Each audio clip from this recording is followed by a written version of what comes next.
What's up, world? This is We Need a Fifth. This your man Mo. Got my man P in the building. What up? What up? Got my man Hill on the line. Fellas, we're still in the NBA off season. Limited basketball out there for us, for those non-WNBA fans. And y'all can be watching basketball right now, but um, that's neither here nor there. I want to get to a conversation we were having off camera um, about Dwayne Wade. There's been a lot of conversations with former players along with current players comparing certain players to Dwayne Wade or comparing their careers to Dwayne Wade. The first one started off with, for me, as far as when I first started hearing it, it's Paul Pierce. Paul Pierce stated, I believe, on a podcast, I want to say, what is it podcast? He stated that he believed that his career was better than Dwayne Wade's, or that he would have had more accomplishment if he had played with all-time greats like Dwayne Wade was able to play with early in his career. Another player, DeMar DeRozan, a current player, I believe he was asked compare James Harden, who he would rather have, James Harden or Dwayne Wade. He stated that he believed that James Harden was a better player because Dwayne Wade he did everything he was able to accomplish because without players like Shaq and LeBron, where Dwayne Wade had the benefit of playing with Shaq and LeBron. I want to open it up. P, your namesake, Paul Pierce. Can we start there? Love is confidence, man. Love is confidence. But yeah, he said this years ago when he was on one of 2019. one of these pre-game shows or post-game shows. Well, I just feel like any all-star could say that. You know what I mean? Like if I played with this person or that person, I would won more. So I get that part, but but I just think Dwayne Wade's a better player. I'm just put that on the table first. I think he's a better basketball player. Um, yeah, I don't, I don't really.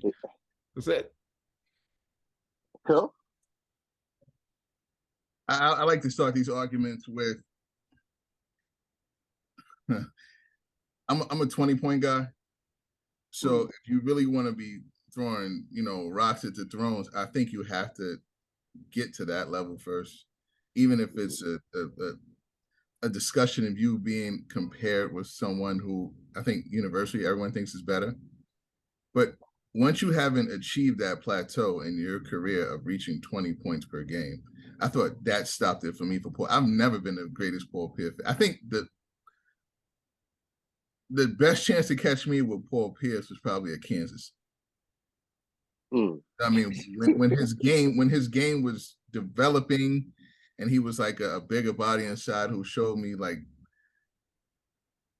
there was a difference between like him and Wayne Simeon.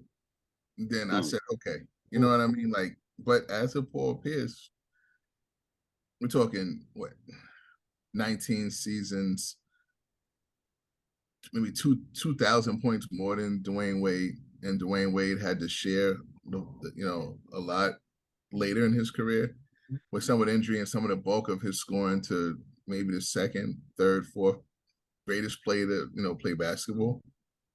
So he was able to, give up on some of his personal accolades. I don't think that's what happened with Paul Pierce, and he's being put into that spotlight because of a narrative. Like I never thought Paul Pierce of a great player. I thought he was a very good player who overachieved. That's not great. That's just putting in more effort. You know what I mean? Like I thought the other two players conceded their talents to fit in to make a good team. I thought Ray Allen and Garnett were better players than him. Oh, definitely. So the Ray Allen thing. Yeah. I think I'll take Ray, him over there. I mean, Ray conceded to Durant. Ray just conceded his career. I mean, I think from a talent standpoint, I don't know. I just think he's eons better than Paul Pierce, and maybe Ray didn't live up to his total, achievement who he could have been. In them early Milwaukee days, he was a heavy scorer with Glenn Robinson. So that's just me pointing at Paul Pierce. So he's going through some things right now. I think you have to bear with him. It's pretty much like our older relatives, aunts and uncles who are getting up there in age, and they're starting to say things in which you probably have to, mute them. I think that's where we're getting at with Paul Pierce. He sees the writing on the wall, and if you don't tell your story is going to be told for you. So I think he's jumping out ahead of what narratives like this panel will probably say who Paul Pierce is, if he doesn't defend himself now when he's more sane mind. You know what I'm saying? If he doesn't get to talk about it, I mean, Paul Pierce will get drugged through the ringer if he leaves it to people like us. So I think he's just getting ahead of it and saying, like, listen, I need to be put into those spheres where you have like a Dwayne Wade, and for some odd reason he seems to be nonetheless the guy who he's honed in on. But I don't find it close. And I think for me, I'm a little uncomfortable with the narrative, especially with the narrative of Dwayne Wade was only successful because he played with great players. People forget that, hey, even when Shaq was when Shaq came to town, Dwayne Wade was still leading the team in scoring. Each and every year Shaq was there, he led the team in scoring. He was the leader of that bus. And yes, Shaq is a great player, but even after LA let him go, Shaq only played 60 games twice, 2 more times after that. And one of them was the first season he had with Miami. They didn't win the championship that season. They won it his second season. In that second season, he played like 57 games and was averaging 20 and 9. Yeah, but that first season was giving you 28 and 13. Nah, so he was giving you 22 and 10.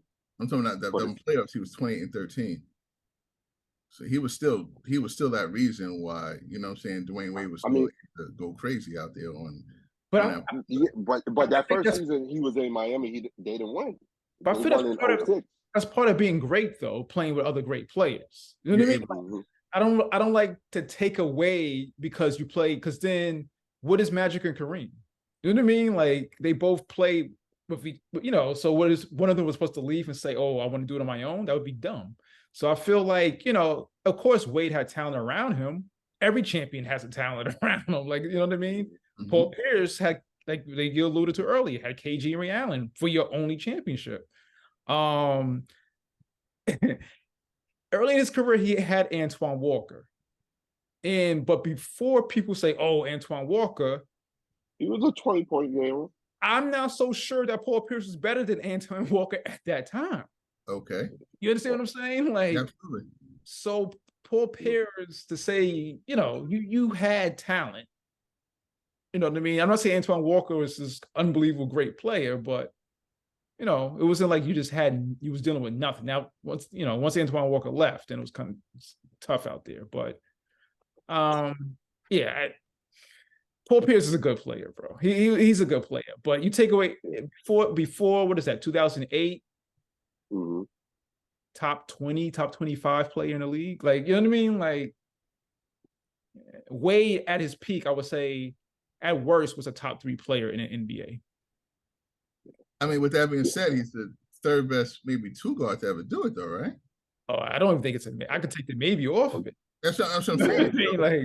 I think that's where I get mixed up with. If this is a great arguing with a great or arguing about a great, then I would have some equal footing here where I'll be able to divulge a little bit in. To me, it just seems like like sour grapes. Like you'll never be as good as Dwayne Wade, and you have to accept that.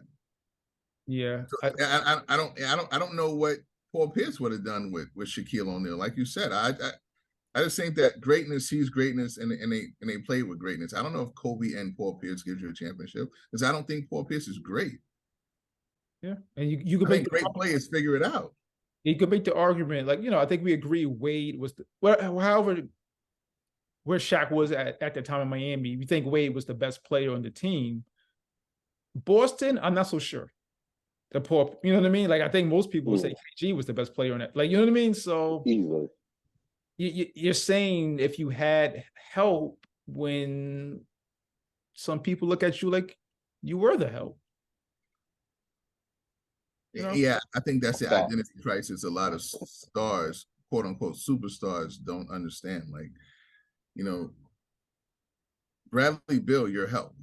You know what I'm saying? Like, it just really might be cold water shockers to people. You know what I'm saying? Like, Kevin Durant, your help. Yeah. You know what I'm saying? Like, it sucks to say, but there's a number of stars who, after 5-10 years, I think they come to realization they're not the guy. And then you have people going to different teams or whatever, you know what I mean? And I get it. If I'm 22 years old, I'm an all-star, I'm fresh in the league, I would think I could carry a team to a championship too. You know what I mean? So it's not their fault. That's the same confidence that got them to the league. But I think at some point, guys kind of figure out, like, well, this isn't working. I need to team up with someone to actually win a championship. You know what I mean? And that's why I hold guys who can lead a team to a championship in such a high regard, because it's rare. It's rare, Yeah. I'm gonna go a little off topic, and only because Hill mentioned him, and I read a recent story about this player. Bradley Beal, in a recent story, stated that he wanted to go back to being a dominant two-way player. I wanted to ask you guys, do you remember him when he was the two-way player? Has he ever been a two-way player in NBA? Bradley Beal? No. What? No. And I think Bradley Beal's a good player. I think he's a Ray Allen type. He reminds me of Ray Allen. You know what I mean? And that's a compliment. Yeah, definitely. Jesus. But a two-way player, no. I just found that funny, and Hill had mentioned them, so I wanted to bring that up. And I'm not going to sit here and tell you that I watched a whole bunch of Washington Wizards games through his career, but I don't recall him being above I don't average recall him on player. defense at all. I do you one better. I don't recall him on defense at all. Yeah. To be honest. Maybe at Florida. Maybe. No, not even there. I didn't. I'd be honest. Al and Joe. Yeah. I guess we'll see. I mean, because they're saying that they're looking for some defense down there in Phoenix to go along with this team. They said it's a whole bunch of scores, so maybe he can, prove them wrong. So, Oh yeah, he'll get a chance. Yeah, and maybe he does a Olympic type of transformation, like when NBA players go to the Olympics. Normally, their defensive prowess ticks up a little bit. Everybody learns how to play defense just a little bit better in the Olympics. So maybe he'll have one of those transformational moments. Yeah, he definitely has a chance to kind of like redefine his career in Phoenix. We'll see. You know what I mean? Like you're playing with KD, Booker. I mean, what's the excuse? Run TMC, the new version, I guess, just taller. We'll see. Going back to the conversation, DeMar DeRozan recently said that, hey, he thinks James Harden better than Dwayne Wade because James Harden didn't get to play with the same level of talented players that Dwayne Wade was able to play with during his career. And he said that was one of the main reasons why he would pick James Harden over Dwayne Wade. How did It's just so shocking. Is Dwayne Wade not liked in NBA circles? Like, why is everyone coming for Dwayne Wade? Like, I thought he was, I don't know. This is surprising me that every time you're trying to boost a player, you say he's better than Dwayne Wade. And again, James Harden, MVP, over 20, probably 25,000 points. He might even scratch 30 when it's all said and done if he stays healthy. One of the best scorers to ever play in the NBA. I don't think he's better than Dwayne Wade. I don't think it's close. I don't think he can catch him at this point. Yeah, and like we were talking off air, part of my, I think, uncomfortableness with DeMar's statements is that he's basing the argument off of who they play with. And I feel like Dwayne Wade and James Harden have both been fortunate to play with talented players throughout their career. I would have felt more comfortable if DeMar DeRozan had made the argument based off of James' resume. Hey, James Harden has a league MVP. He led the league in scoring 3 times as opposed to Dwayne Wade's 1. He led the league in assists 2 times in his career. He's been All-NBA, All-Star selections, never missed a selection, never missed a playoff.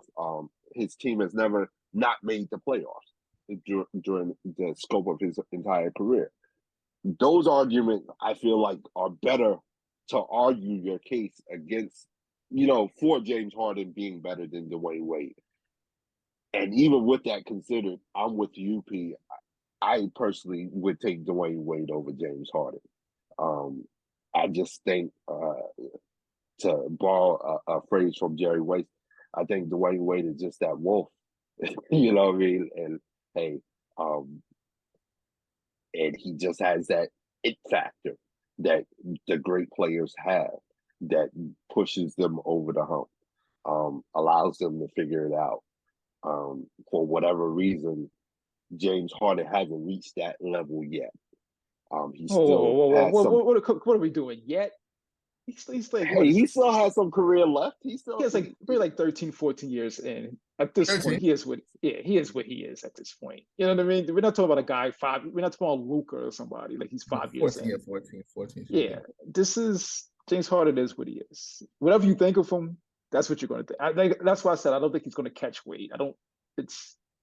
I think he's not going to catch him in championships, and I guess from the overall, I mean, championships and optics, I think is what gets me with James Harden and Dwayne Wade. I mean, I'm a Harden guy, but I'll take Dwayne Wade in a heartbeat. Only because, to me, you can put him anywhere and he'll be content on just winning. Mm-hmm. And the fact that he's just, to me, a better all-around player.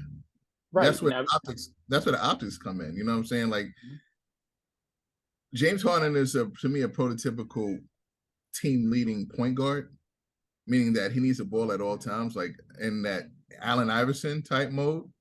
But Dwayne Wade can be your de facto point guard and still make things happen with less ball time, like ball consumption. You know what I mean? Like, the key for Dwayne Wade with me is always been making the right play and sacrificing, because he can be that nut. You know what I'm saying? And he played that way towards in watching him in Marquette. He still wasn't ball dominant in Marquette, but he still gave you crazy stats. It's just because he's an all-around great talent. Yeah, you know what I'm saying? Like, so in defending James, he's played 2 less seasons and he has more points, assists, and rebounds than Dwayne Wade. But that's because Dwayne Wade is, just like I said, that unselfish, and James has had the ball more. I come out of these things not trying to knock a player that I like, and it's James Harden. It's much easier if we would stayed on Paul Pierce for this, but James, it just doesn't equate to winning with James, and a lot of times it's not really his fault. Like, I saw the whole Brooklyn thing just evaporate, and to me, I thought Kevin Durant was more of a culprit for that not working, even with Kyrie not playing. Like, James Harden still put up decent stats when he played there in Brooklyn. And I just don't think even if you gave them a full season to work it out, it would have worked out because James is just one of those players who I don't think will get a championship unless he goes on this amazing run. He needs to have teams in which he is the focal point. He doesn't need an Embiid. He needs a Clint Capella. He doesn't need. He needs to be that focal point guy of a taller Trae Young. Like if Trae Young was taller, I think he'd be on the mode of James Harden. It's just God makes these type of players in which they're great just being alone, and that's what it is. Like I like James Harden more of a leader in the playoffs more than I like Carmelo Anthony because I think he's just more skilled than Carmelo Anthony, but they're the same result and same type of player.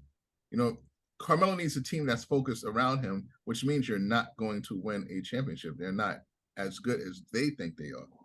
And I think when you mention those type of players who are like, great scorers, obviously, you kind of see the separation from being a great scorer and a great player. You know what I mean? Even like we were talking about Bradley Beal earlier, Dwayne Wade is a two-way player. You know what I mean? And I think that's that's what that's one of the things that separates him from James Harden, where he's just a better player. You could easily make the argument James Harden might be a better scorer. It's close, but you can make the argument. But I just think Wade is just a better basketball player. And definitely on a defensive end, it's that's not close. Yeah. And I think that's what pushes it over the top for me. The fact that he is a two-way player. I can play him both ways, and he can have an impact on both sides of the ball. Yeah, I mean it's not. I mean, you saw him play power. He got to play power forward. He actually played the 5 in Marquette sometimes. I know it's college. Right, but because of his athleticism, he was able to, float around and play. It's a different game, so I'll leave that one alone. But I've seen Wade take a 2, take a 3. You know what I'm saying? His rotating, his defense is. There's no reason why I think it's like 3 times maybe first team. Yeah, he just impacts Wooden more than Harden does. You know what I mean? At the end of the day, and that's pretty much it. If I'm picking a team, I'm picking Wade because I think he'll help my team win more. And I think, well, this is hypothetical, but I think give me Wade and Embiid. I think they'd be more successful than Harden and Embiid at the end of the day. Yeah, I mean, hypothetical. I can't, I don't have any evidence, obviously, but if he could win with Shaq at that point, and we're not comparing Embiid to prime Shaq, but Shaq at that point, Miami Shaq. In prime MVP Embiid, I think Wade would have, he'll have more success than Harden's having right now. So and the bench and the clubhouse, you know what I'm saying? Like that's positive too. He's gonna motivate as opposed to they're not on my level. You know what I'm saying? Like leadership is a thing. Melo had that with Len and all. I got it. But it messed up your team. And Dwayne Wade is just, I'm playing with who I got. And Jimmy Butler has some of that, but Jimmy Butler's more one of the guys. I'm sorry, fellas. He's just more one of the guys. I think he related to the bench. Dwayne's like, give me you has.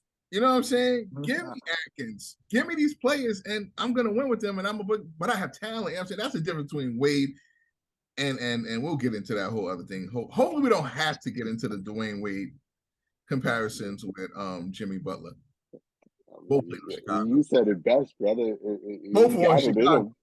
He got it in him. Come on, man. He does that same thing. What you just described Dwayne Wade doing, that's what Jimmy does.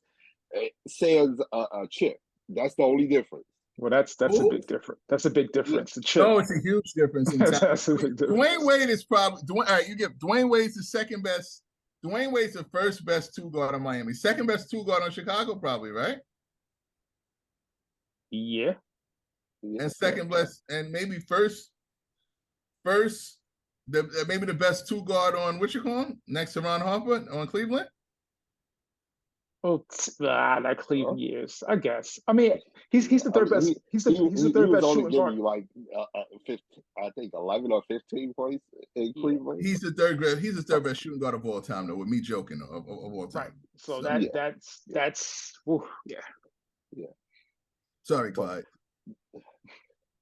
Since we're talking about players, especially former players, comparing themselves to to other players and comparing careers and talking about their place in the all-time great discussion.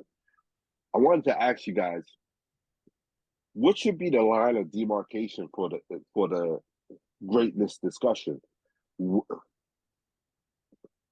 What is the criteria for a player to be able to insert their name into that conversation? Oh well, I'm on record. I'm on record. And let it be known again, please. Every other show to me is if you're the driving force on a championship team. I don't care if I don't like your game, I love your game. To me, that's a great player. Anything short of that, as much as I might like you as a player, and much like your game stylistically, you're really good. And that's just I think I've been pretty consistent with that. I'm gonna come back to you with that. Mm-hmm. I got a question for you, Hill. What about you? What's your line of demarcation for the greatness discussion? For great, I'm gonna try to tighten it up. I'm gonna go 4-2. I'm gonna say 4 championships as a total, and 2 of them that you were the bus driver. Okay. So they have to have. And we've over this. We've said it off the air with no stupid picks like making Iggy, the MVP. You know what I'm saying? Steph Curry has two. Yeah. He drove the bus twice. Yeah, we know what that is. Agreed. Okay. So for you, Hill, I'm just reiterating this just to be clear. For you, a player has to have multiple championships in order to get into that all-time great discussion. Right. Okay. P, coming back to you. One of the questions I wanted to ask is, to Hill's point, where you put those players that have only won one championship, and also with the caveat of them not only having to have to win a championship but drive the bus of winning that championship. Considering that, would you consider Paul Pierce to be eligible for a ticket into this discussion? No. And I think that's more of a personal opinion thing, where I think him and KG kind of like split it. You know what I mean? Like I don't feel comfortable saying Paul Pierce was the driving force on that Boston Celtic championship team. You know what I mean? He played incredible. I think he probably led them in scoring, but KG defensively, rebounding and scoring, another two-way player. I think you could easily make the argument that KG was the best player on that team. So no, I don't consider Paul Pierce a great player. I don't. All right. Is Chauncey Billups a great player? No.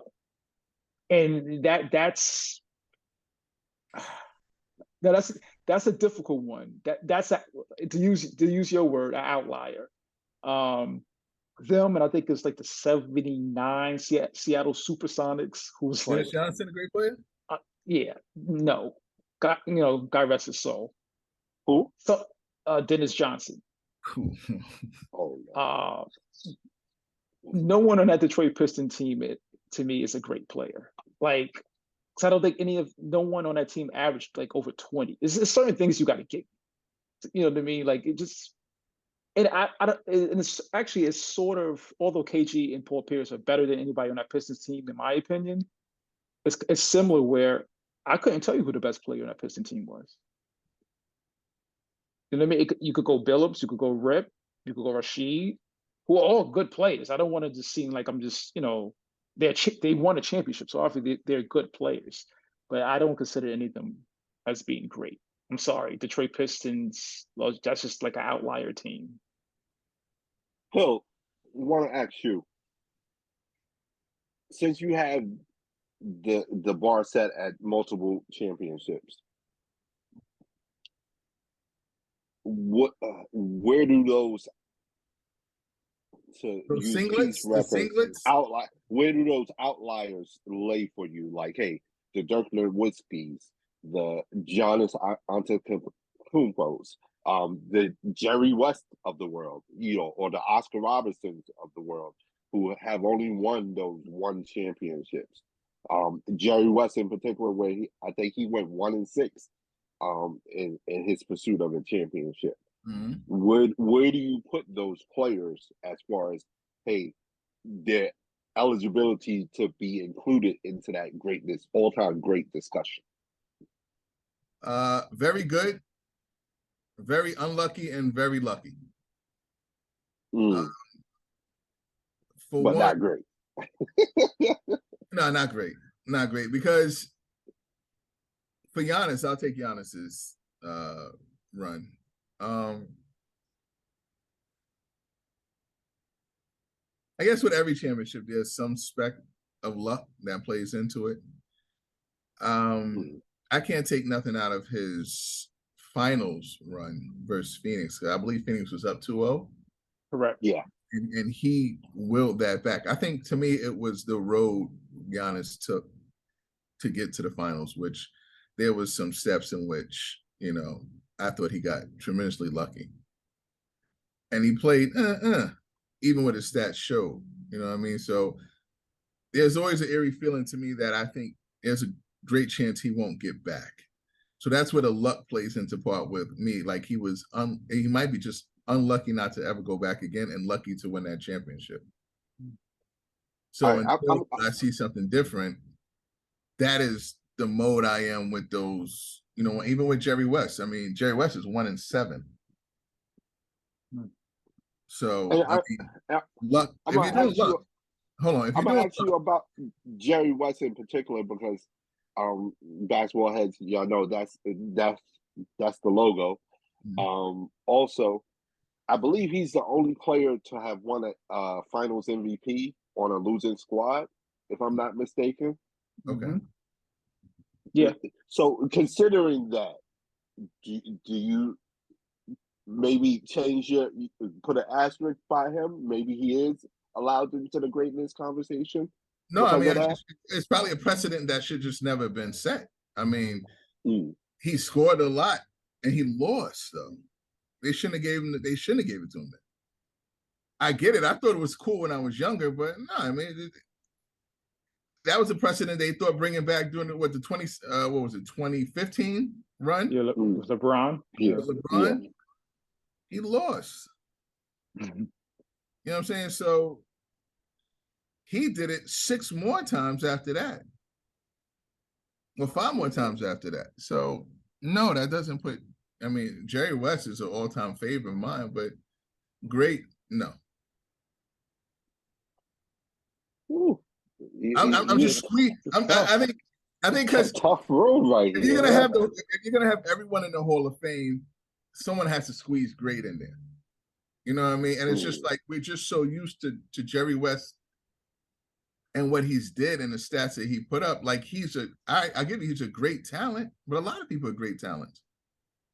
Yeah, to kind of just piggyback what Hill was saying, I think a championship, you're great, but I understand. He's making me think about it because, there's an old adage, like, if I do it once, you can say it's luck. If I do it twice, it's skill. You know what I mean? So it's kind of like you can't, if Giannis wins it again, it's like, okay, he is like, who we thought he was. Right. And that goes for, a lot. But there's some players with one that kind of, like, I don't think Oscar was the best player for his one. You know what I mean? Like, we might have to look into that as Oscar Robertson being a great. You know what I mean? Because young Lou Alcindor statistically was clearly the guy. I know the triple doubles and Oscar put up monster numbers, hell of a player. But and I would just say this in Oscar's defense. Hey, it wasn't like when Lou got there, he stopped putting up those numbers. Like it was a definite duo in action. Like, hey, they were old school Shaq and Kobe. You know what I mean? Like, for me, I don't know. It's just what they say. You know what I'm saying? So, and it's hard for me to even look back at the footage. Mhm. I had to be there to put it that way Right. for that. You know what I'm saying? And that's the way I am for West. But I'm taking into account, just put into our brains how we feel about Russell Westbrook, right? Mhm. Get Allen Iverson, Russell Westbrook. How he is Mhm. right now, where do you have Russell Westbrook on the pantheon of great players? Oh, I don't think he is. All right, great. Mhm. All right. He wins that chip against LeBron, he gets a championship, right? And Mhm. he's playing however he's playing right now. His triple doubles are looked at way totally different. Yeah, he made Right? the Oscar Robertson. That's what I'm saying. Yeah. So if he has, but his career now without that championship is no one wants to touch him with a 10-foot pole. But if he wins that first one early in his career, or Durant and him wins that one in their first career, the whole narrative for Russell Westbrook is totally changed. And it's like, is that Oscar? Mhm. Was he a Yeah. compiler like that? You know what I'm saying? So Right. Right. No, that's you're definitely helping your multi-championship argument. You know. You know. And I believe Jerry West and Wilt's like that too. Like you might have to look at Yeah. Jerry's because when Jerry won, I think it was with Wilt. Yeah. Yeah. So that means one of them, you know, no. got to take a closer Yeah. look at that one too. So And they both had multiple shots prior to getting together. right, You because know. Will has two. We just assume he was the best player on all two. That might not be the case. If you were going to have an outlier, if you were going to have an outlier for me, gun to head, it would be Wilt. I just don't understand how I look at that man's stats, and he gave me one chip and said that he can't give me 50 and 25. You just can't do that. So we literally never saw anyone do that for a week. Yeah. For a week, forget a season, a week. On a game. Yeah, like I just want to see it in the game, 50 and 25. Like Yeah. somebody Here's do it in the the game. good part about Average. that though. Here's the good part about that though. You only have like a month and a half to really see that happen. Wow. You'll get it. You'll have it. Don't worry about it. You go down there. You go down there.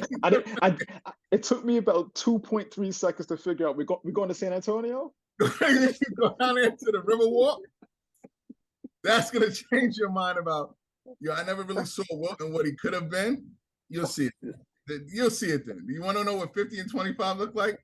Go down there to the Riverwalk or get that satellite package. Oh.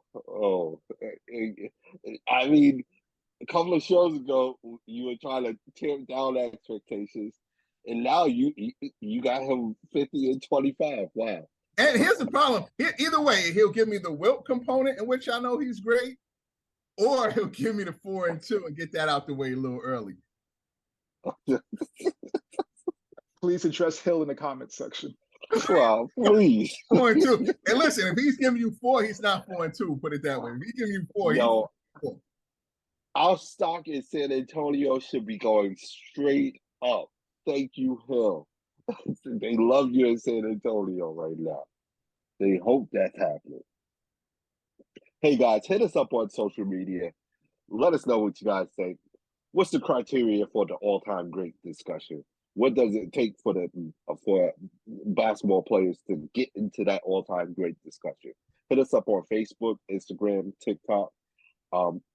Don't forget to subscribe to the YouTube channel. Hit that like and notification button so you know when the next video is coming out. Don't forget to subscribe to the podcast wherever you're listening to your podcast. You can also hit us up directly at weneedthefifth@gmail.com. Continue with the theme of former players saying crazy things or commenting on the modern day basketball. Dr. J recently had some words about modern day basketball and his dislike for the super teams, particularly what LeBron did and KD. I believe he named KD in particular. Pete, I know you were the first one that brought this story to our attention. maybe you can add a little bit more. Yeah, I was looking at this came across the interview, and it was shocking to me because when I think of Dr. J, to be honest, I think of like a classy individual. This wasn't his finest moment. He Mhm. even made a comment about inmates running the asylum.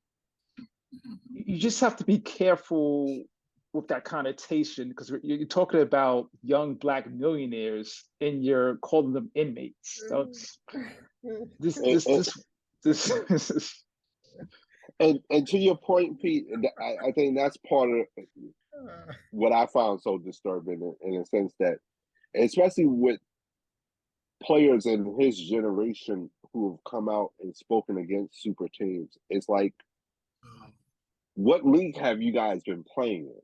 What league did you think you were playing in? It's an outlier where you have a team that only has one superstar win a championship. It rarely happens. Normally, championship teams got at least two. well, I understand. That being said, I understand why he feels like he feels. He's from a different era, right? He grew up watching basketball in a different era, and he played in a different era. And know what Um, my thing with that though, Pete, it's like you're comfortable with the rich kids playing with all the toys, but you don't want none of the neighborhood kids playing with it. That's basically what he's saying. Like, hey, it's cool for the owners to play around and trade for players and create super teams, but we don't want y'all players doing that. We and don't want y'all players trying to do that. and that's what it is because if you look at the Lakers and Celtics in the '80s, they were pretty much super teams, but they just weren't player generated super teams. You know what I mean? So I think the thing people have to realize, people don't hate super teams. They hate player generated super teams. Yeah. And I think they need to be clear with that when they start opening up their mouth and talking about super teams and stuff like that. And say, hey, we don't want the players making decisions about where they want to play. We want the owners to only have that power. Come out and And say that. and some of it is, and I guess Dr. J does have a leg to stand on being the guy. Like if you're the guy, you should be able to recruit to, you know what I mean? You should build your team up. I know certain situations, certain franchises are just bad. You can't do it. But I feel like that's part of it too. It's not only just being player generated, it's kind of like, you know, if you're the franchise player, then make that franchise a championship team. Don't go around chasing. You know what I mean? And I kind of get that part. You know what I mean? Because I think if you're a so-called great player, you could bring players to you and win. You don't have to go chasing because majority of the time it doesn't work. Like James Harden is not working. Damian Lillard, we'll see. Like a lot of these guys, but they do bounce around, they still don't win because they're just not that guy. It's just like I said, I feel uncomfortable, especially with the prisoners running the Yeah, like I said, I'm a Dr. J fan. Not even his game. I just like how he carries himself. But this, like I said, this was not his finest moment. This just wasn't. I mean, you should have saw this coming though when he started giving 7s and 8s. I mean, not seriously, to be fair, he started giving 7s and 8s. And I saw it then and I said, all right, Doc is checked out. You know what I'm saying? Nika's starting to give some 9s now, so Nika's starting to check out 8s. You start watching the little things. It's the little signs. It's the signs where you're saying, this generation, let's call a spade. Like it's all comes down to like sour grapes. Like Dr. J is gonna start being forgotten in a pantheon of great players. The money's much different. That plays a huge part. You know what I mean? Like, dudes are selling rings in his time. You know what I'm saying? Like, I mean, I'm being fair. Like, generational wealth for these players are 1 year. You know what I'm saying? Like, Yeah. I mean, generational 1 year for a third tier player is generational wealth. I mean, $25 million, $20 million a year, it's enough for your generation. And dudes are getting 3 times as much. So I understand now it's to the point where it seems like it's vitriol now. Like, and we as an adults have to be adults. And we have to say, you know what? It just might be time to take, you know, grandpa to the nursing home and just put them away, in which we're not hearing the noise anymore. We're just letting it go. That's what it is to me now when I'm hearing these plays out. Like, the inmates in the asylum, I laugh. You know, I wonder why, because it's sad. Like, you should be embracing the game.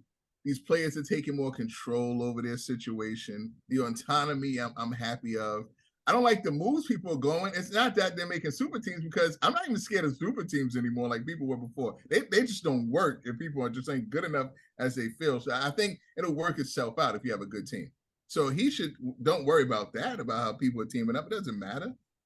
You know what I mean? But to me, it always comes down to brass tacks, and it's the money. I don't care what anyone said. You look deep underneath the grains of this anger, it's the bread.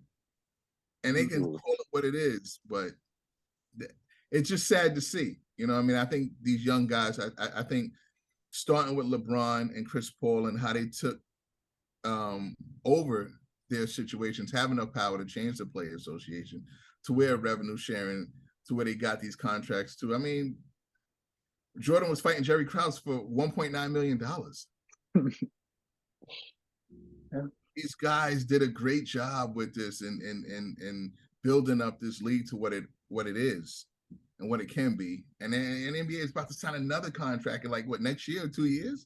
Yeah, that TV deal is gonna be ridiculous. So it's like they're doing something right. And it's just sad to see Doc go this way. But to help Doc out, Doc, you weren't in my top 20. You know what I mean? So This is helping him. If you're concerned about that, don't be. You weren't in my top 20, I think 20 years ago.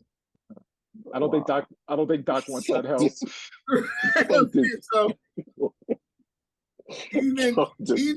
even with your super team, what people thought was the super team, I mean, I don't. I think it's just upsetting to see, because to me it's a deterioration of a great player having a bad post career. You know what I mean? He should be on TV. He should be embracing these guys. He should be in full support of what these guys are doing, because I think they're doing a great job. From my standards, it's just sour grapes the way it looks out. Now it's to the point where put them away or leave them there and allow me to laugh some more, because that's all I'm getting from this older generation is straight jokes. You know what I'm saying? Like, yeah, they're dogs, but I was a wolf. But you're 1-7.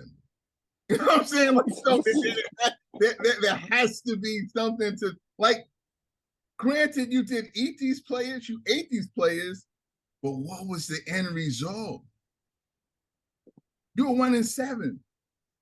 So pick me a sheep in which you thought we're not talking JJ Redick either. I'm talking about, like, give me a sheep who you feel like you probably could have toasted. Yeah, you might have outscored them, but what does that mean? And on that point, Jerry West guy. Let me ask you about another player who was speaking about his career and how he should be perceived. Tracy McGrady said that he feels like his career should be considered up there with Kobe and the likes of that, and all-time great. That's my man. I can't. Listen. Yeah, here's what you do. Ready? Give me T-Mac over Dr. J, though. I'll give you that. Give me T-Mac over Dr. J. I think T-Mac, Vince should be compared to Kobe because they played around the same time. Should be compared to him, yes. You see what I'm getting at? Like they played around the same time, so you should have a comparison of all three and then make Mhm. a decision. And if you're wise enough, you can come out with an easy decision to say, like, all right, I'll choose Kobe. Now flip a coin with the last two. You know what I'm saying? Like Kobe Bryant is just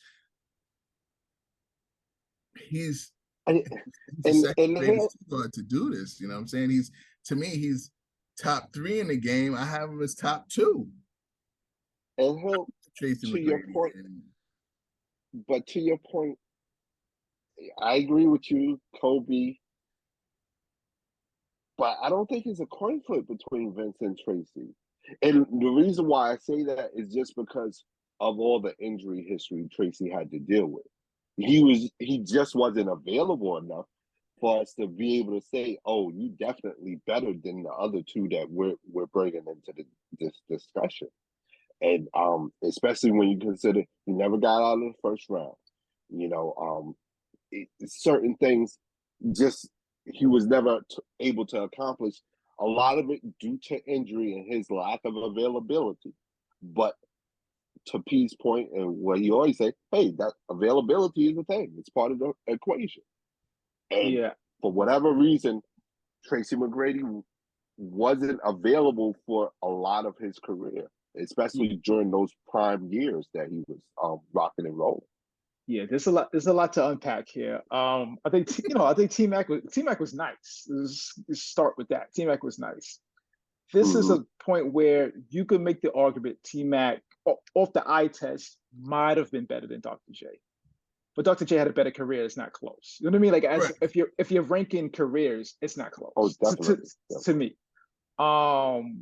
There was a point to T-Mac's credit where people were saying he was one of those players who would say, well, if you replace T-Mac with Kobe, T-Mac would have repeated too.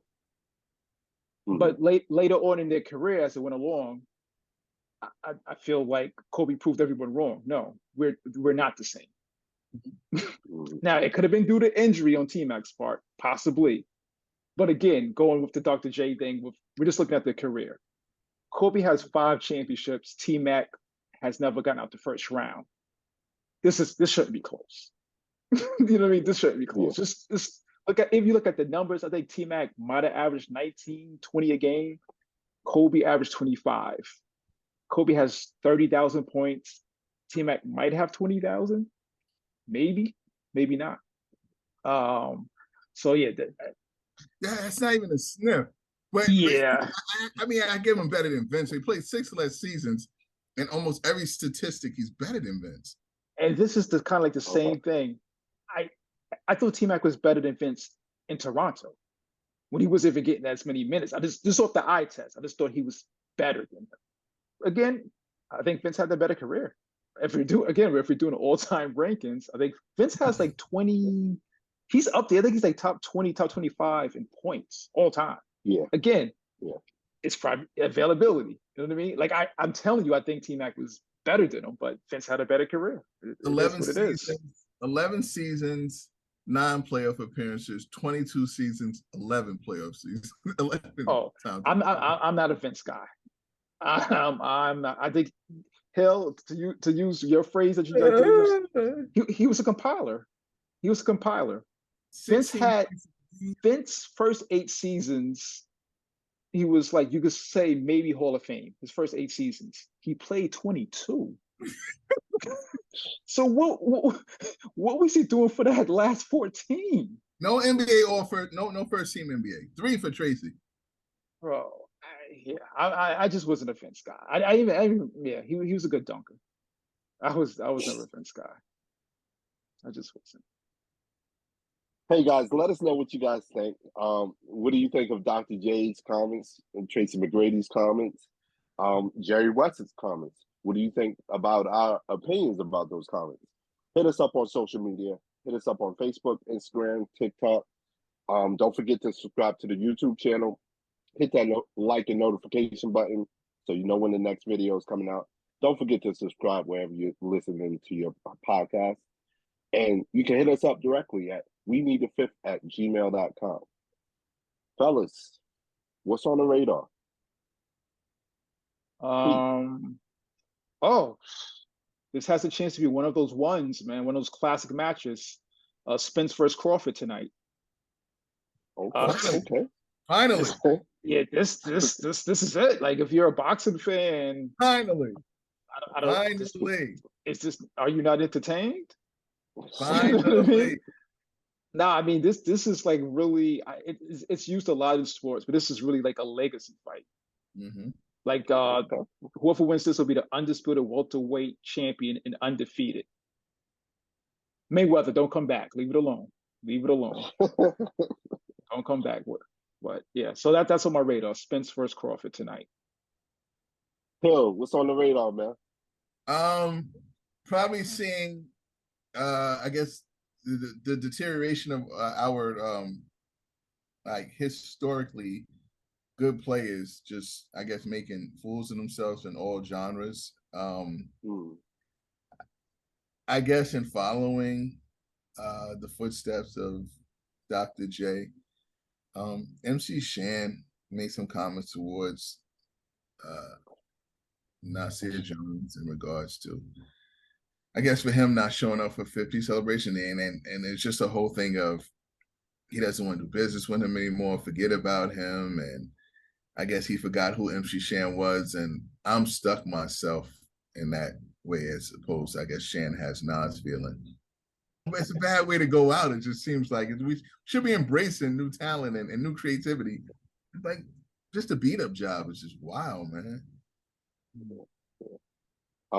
What's on my radar? Women's World Cup, still locked in with that. I know U.S. plays this weekend, so looking forward to that. WNBA, still locked in with that. Las Vegas Aces got a little adversity. Candace Parker had to undergo surgery. She's going to be out for a couple of weeks, so we'll see how they deal with that. Still looks like they're rolling, but hey, I'm with that. Wow. All right, fellas. Shout out to MC Shan, man. Hope everything Yeah, works out word, for you, shit. man. Come on, bro. Come on, let's be serious now. Dr. J, come on, let's get it together. Like, this Yeah. And I want to send out a happy belated birthday shout out to my sister Krista. Happy belated birthday, man. Happy birthday, Krista. Yeah. We're all the same age, so yeah. We'll go with that. As I cranked the arm up at age 30. Happy birthday, young lady. Get it crack. All right, Fish, we out. Peace. Stroke still lit.